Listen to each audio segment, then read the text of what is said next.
Hey everybody, Sean from Media Assault here, and I've got a movie review for you today, and this one's a little more timely than I usually am. This is a movie that just came out yesterday, and it is a review of Super 8. And this is a movie that was written and directed by J.J. Abrams, who, as most of you probably know, is associated with the Lost TV series. He also did the Star Trek series reboot in 2009, and was also a producer on Cloverfield. And one of the things that he sort of prided himself on is keeping the details of a lot of his projects very secret. Of course, Lost, there was a big secret right up until the end. Nobody knew what the final outcome was going to be. And Cloverfield, they kept the monster design pretty much top secret until that film came out. And part of the success, or what may piss people off about Super 8, is the fact that not a lot of people know what this film is completely about. At least they didn't up until yesterday. I'm not going to spoil anything in this review, so if you're worried about spoilers, don't be.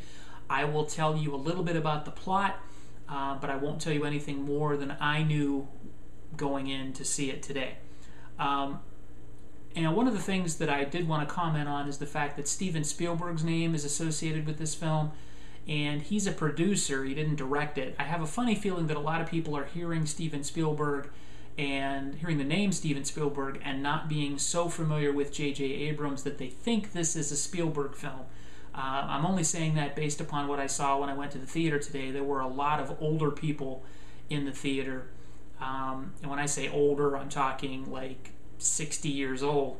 I mean, the majority of the audience today. Now, I saw it on a Saturday afternoon, but it just seemed rather odd to see a large group of 60-plus-year-old people in a film, attending a film on a Saturday afternoon that would be considered a science fiction film. And I have a funny feeling that is because Spielberg's name is associated with this. They didn't seem to be too prepared for the jump scares in this film. A lot of people seemed to be a little upset by that. So I have a funny feeling that they didn't really know what they were getting themselves into. So I'll just put that out there. Not that I have a lot of people who are 60 years old watching me, but I just wanted to put that out there. Again, the movie was written and directed by J.J. Abrams. The cast is made up of a large contingent of unknowns. A kid named Joel Courtney plays the lead character Joe. His friend Charles is played by Riley Griffiths. This is the first film for both of these kids, and they did an excellent job. In fact, the performances in this film overall are top-notch all across the board. More experienced, we've got Kyle Chandler, who most people would know from the Friday Night Lights TV series. He plays Joe's dad. And Ron Eldard is in this, and I think I'm pronouncing his name correctly. He was in a movie called House of Sand and Fog that I enjoyed a lot back in 2003, and he's been in a lot of other things, none of which immediately come to mind for me, but I recognized him immediately from his performance in House of Sand and Fog, which is a movie that you should check out. The special effects in this film are fantastic. All across the board, every scene that there are effects in are just wonderful.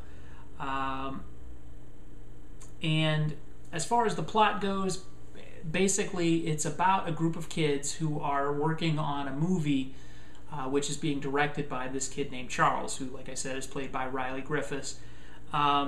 They're just working on this film because they want to enter it into a film festival. And as they're working on it, this train wrecks. They're filming at a train station, and this train wrecks right there. And then strange things start happening in the town immediately after this train wreck. The military comes in to clean things up, but they don't seem to be playing too straight with the local townspeople. And Joe's dad, which is, his name's Jackson Lamb, he's the deputy in town. He's trying to get some answers by confronting the military, but they're not being real straight with him either. So a lot of people start disappearing, dogs start disappearing. None of that is anything that hasn't been given away by the trailer. And that's all I'm going to say about the plot, because The really fun thing about this movie is finding out what's really going on. Now, I'm going to give you my review on the film.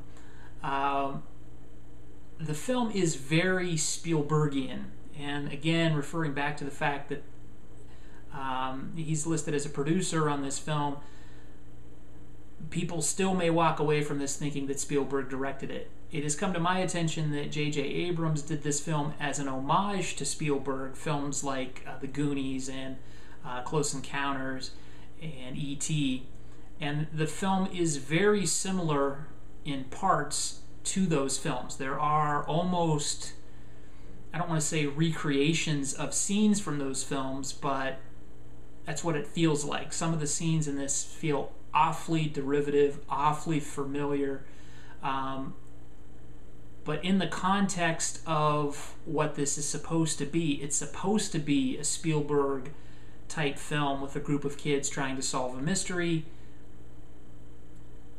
I almost want to give it a pass for that. The scenes are almost immediately familiar when you see them,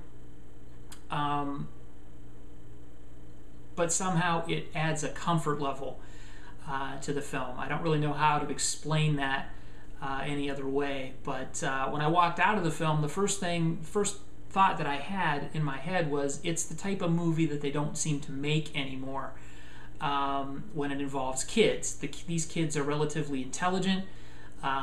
They act like kids. They talk like kids. And this movie takes place in 1979, and the age of these kids, they're like 10 or 11, I believe, was almost exactly the same age I was back then. So I could relate to a lot of the things that they have in the background and things that the kids are talking about. It was pretty accurate as far as I can remember what it was like to be 10 or 11 years old around 1979. So for that, I really enjoyed it. I thought it was very nostalgic in terms of the way that the movie was created and designed, the way it rolls things out, the way the story unfolds, and the way the characters are in the film, and the point in time in which these characters are. All of those things are very familiar to me, very nostalgic, and I enjoyed it for that reason. However, I can see where somebody would watch this film and say, okay, it's Spielbergian to the point of being almost an exact copy of a Spielberg film, and be put off by it. And I could understand that opinion quite a bit. But I liked it, and I'm just going to put that out there. Is it a great film? By no means is it a great film. But it's entertaining. It's almost 2 hours of solid entertainment. I don't think that it dragged at all. Some people, I think, are saying that. Some people are saying that it dragged. I don't think so. I was engaged throughout the entire thing. It's very character-driven. The whole mystery of what's going on, what is in the train and all that, almost is sort of an aside. And the characters really help drive this film and make it as successful as I think it was. So, is it the best film of the summer so far? I still liked X-Men First Class a little bit more than Super 8, but I had a really good time watching Super 8, and I think you will too, if you go into it with the right frame of mind. And one thing that I do want to tell you is, and it's not spoiling anything, stay for the credits, because the movie that the kids are filming in this movie actually plays during the credits. Don't miss that, because it's an excellent part of the whole experience. So if I had to rate the movie, I would give it an 8 out of 10. I did like it better than Thor so far this summer, but I did not like it as much as I did like X-Men First Class. So 8 out of 10 for Super 8. And that's really all I can say. So thanks again for watching, everybody. As always, feel free to rate, comment, and subscribe if you haven't. And look forward to more movie, video game, and music reviews coming at you real soon. Thanks for watching. Bye.